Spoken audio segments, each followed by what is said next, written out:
Poubelles nucléaires sous nos villages, voilà en clair le mot d'ordre de la manifestation qui s'est déroulée cet après-midi à Grand, dans les Vosges. Grand, qui je le rappelle est candidate auprès de l'ANDRA, l'Agence nationale pour la gestion des déchets radioactifs, pour accueillir sur ses terres un centre de stockage de déchets radioactifs. Une décision communale motivée par des raisons économiques, contestée cet après-midi par plus de 200 personnes. Sur place, Jean Baudin et Delphine Gérard.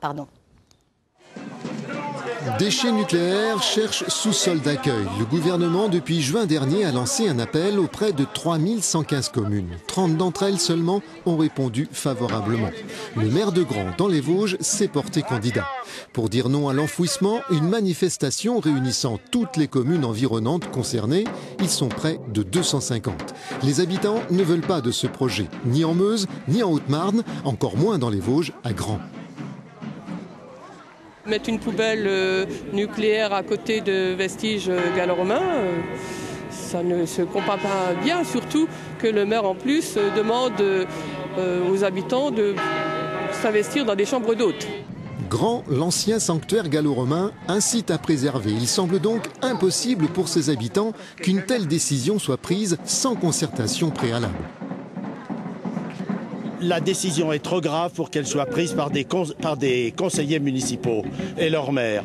Je pense qu'ils auraient dû avant tout consulter la population. De son côté, le maire évoque la situation économique et la démographie en chute libre de sa commune. S'il lui semble nécessaire de se positionner, selon lui, rien n'est fait. Si demain, la commune de Grand est choisie, je le répète, la position du conseil municipal sera arrêtée après que la population aura été consultée.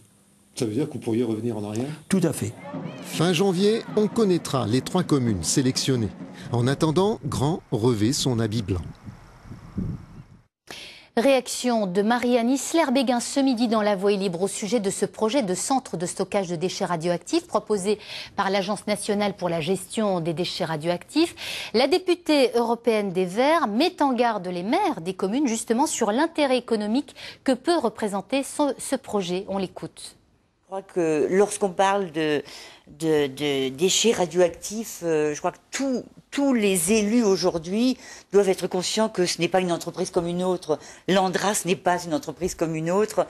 Et amener des déchets radioactifs, c'est une responsabilité. Et en tant qu'élu, cette responsabilité doit être partagée au moins par les concitoyens. Donc je pense que le minimum, ce serait de consulter ces citoyens plutôt que le seul conseil municipal qui est souvent évidemment en faveur du maire. Mais là où quand même il y a eu de la contestation, où il y a eu la démocratie qui s'est exprimée, en général, les maires, les conseils municipaux sont revenus sur leur avis. Mais d'un autre côté, je crois qu'on voit que les communes sont aussi à la recherche de n'importe quelle opportunité pour survivre. Et ça, c'est compréhensible de la part d'une commune.